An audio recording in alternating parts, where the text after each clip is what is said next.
Selanjutnya di video ini, kita akan bahas satu tag, ya tag yang berfungsi untuk memanggil dan menampilkan gambar pada web browser. Nah, untuk latihan ini, ada beberapa hal yang harus kita siapkan. Pertama, folder, dan yang kedua adalah gambar yang akan kita gunakan sebagai bahan latihan. Nah, tepatnya di folder belajar HTML, di sini saya sudah siapkan satu folder, nama foldernya adalah gambar. Lalu di dalam folder gambar itu saya sudah menyiapkan satu file gambar. Ya, nama filenya adalah gambar_1. Ya, jadi buat teman-teman yang mengikuti latihan ini, ya silakan siapkan kedua hal ini. Ya, yang pertama folder gambar, lalu isikan satu file gambar.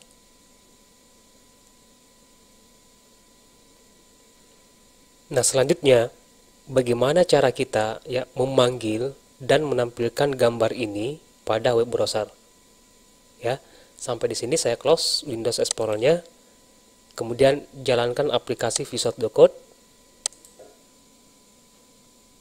Nah, di Visual Code ya tepatnya di folder belajar HTML, silakan buat satu file ya. Ya, nama filenya pertemuan_14.html.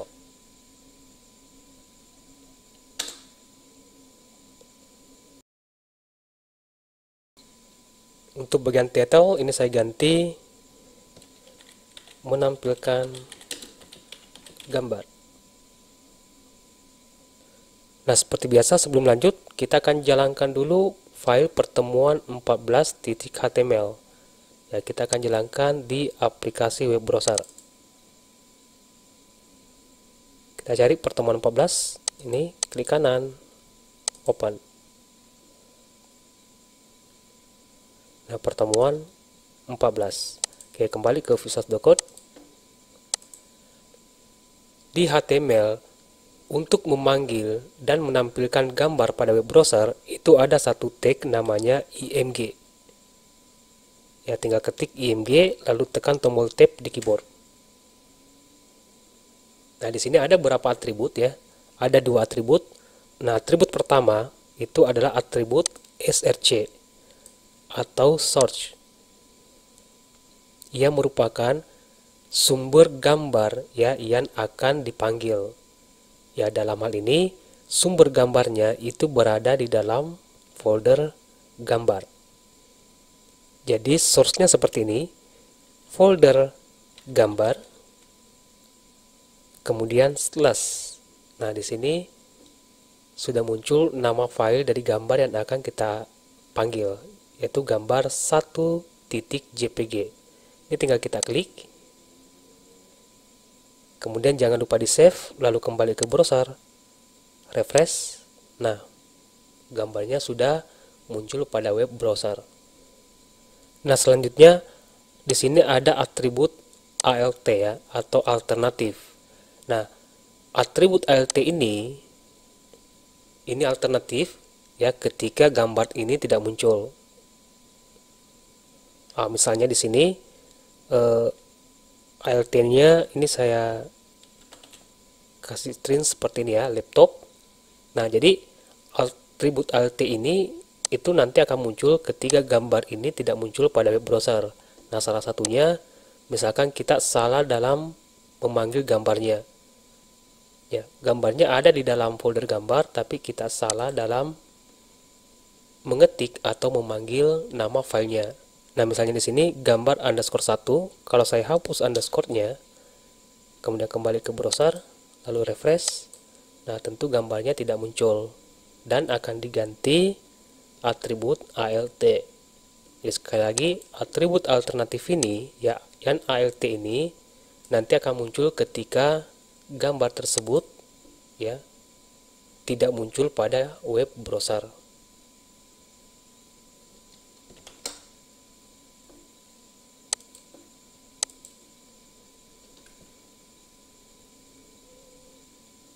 Nah, untuk mengubah lebar dan tinggi sebuah elemen pada HTML, itu sebenarnya bisa kita lakukan menggunakan bahasa CSS. Ya, jadi ada properti di CSS untuk mengubah lebar dan tinggi sebuah elemen.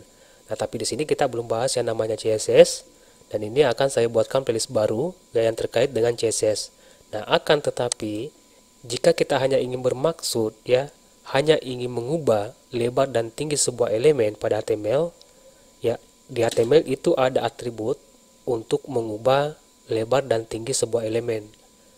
Ya, ada atribut yang namanya width dan height. Ya, width untuk mengubah ya lebar sebuah elemen, misalnya di sini saya kasih 100 pixel. Ya, lebarnya 100 pixel.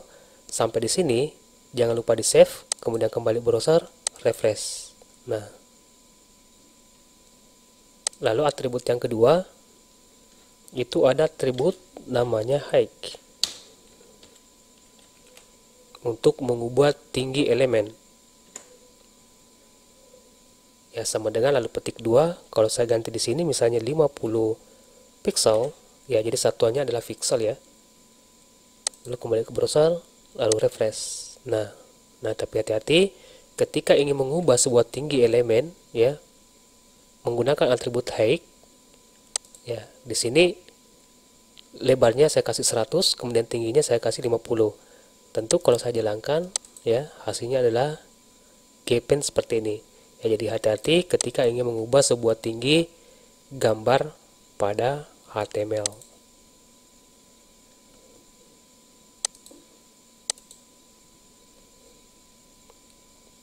Baik, begitu mungkin tentang bagaimana cara memanggil dan menampilkan gambar pada web browser menggunakan tag yang namanya img pada HTML.